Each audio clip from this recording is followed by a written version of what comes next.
के माध्यम से दिखाते हैं कि त्रिकोणमिति का जो ये चार्ट है कैसे याद हम कर सकते हैं। अक्सर विद्यार्थी को ये याद होता नहीं है।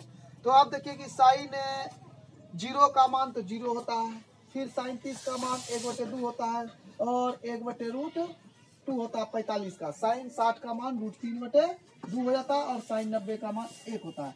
सिर्फ आपको ये साइन वाला को याद करना है, उसके बाद आगे जो है अपने आप बढ़ जाएगा। यही इस जादू है, यही जादू आपको हम सिखाने वाले हैं। आपको ये सिखाने वाले हैं कि एक को याद करने के बाद आगे कैसे भर जाता है।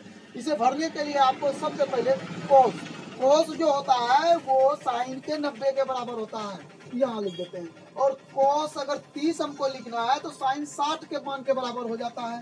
फिर यहाँ पर हम ऐसा लिख सकते हैं। फिर यहाँ पर 45 है तो ये 45 जो है बराबर ही रहता है।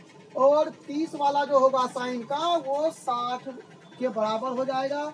और 90 कोस का जब हम लिखेंगे तो वो साइन 0 के बराबर हो जाएगा। आप यहाँ 0 लिख दीजिए। तो मोटा मोटी आपने क्या देखा, यहाँ से यहाँ, फिर यहाँ से यहाँ कोना कोनी लिखते चले जा रहे हैं। फिर अब 10 में जाएंगे तो 10 में कोना कोनी लिखने की जरूरत नहीं है। 10 में आप क्या कीजिएगा कि साइन बटे कोस कर देना है। 0 में जैसे 1 से भाग दीजिएगा तो ये क्या हो जाएगा, 0 हो जाएगा। फिर इसको जब भाग दीजिएगा 1/√2 भागा √3/2 तो ये हो जाएगा आपको 1/√3।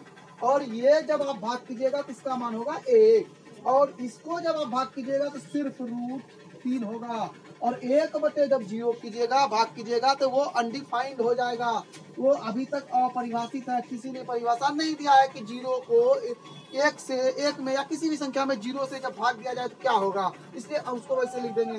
फिर कोट जो है कोना कोनी आता है। जो 10 का 90 होगा वो कोट का 0 होगा, जो 10 का 60 होगा वो कोट का क्या हो जाएगा, 30 होगा और इसका 1 ही रहेगा। फिर कोट का 60 अगर हम लिखेंगे तो 10 का 30 लिख लेंगे। तो फिर क्या है, ये जो है कोट 90 जो होगा 10 0 का मान होगा। आप यहाँ तक आसानी से लिख पाएंगे। यहाँ तक लिखने के बाद आपको याद होगा कि साइन का उल्टा कोसेक होता है और कोस का उल्टा सेक होता है। तो कोस का उल्टा सेक, 1 का उल्टा 1 होता है। अब उल्टाते चले जाइए। अब इसको उल्टाएंगे तो √2/√3 होगा। फिर इसको उल्टाएंगे तो √2 हो जाएगा। और फिर जब इसको उल्टाएंगे तो 2 होगा। लेकिन जब इसको उल्टाएंगे तो क्या होगा, 1/0 मतलब अनडिफाइंड। फिर जब नीचे आएंगे तब कोना कोनी चलेंगे। सेक जो है कोस का उल्टा, सेक का कोना कोनी हो जाता है, ऐसे भी लिख सकते हैं। या फिर आप यहाँ से लिख सकते हैं, ऐसे 0/1 करेंगे साइन का उल्टा तो ये अनडिफाइंड होगा। देखिए यहाँ से यहाँ मिल रहा है। फिर आप इसका उल्टा कीजिए तो यहाँ 2 आएगा। देखिए ये मिल गया। फिर आपको आगे जाना, इसको उल्टाना है तो √2 हो जाएगा। फिर जब आप इसको उल्टाइएगा 2/√3 हो जाएगा। और फिर आपको जो है इसको उल्टाना है तो 1 होगा। देखिए 1 यहाँ से मिल रहा है। तो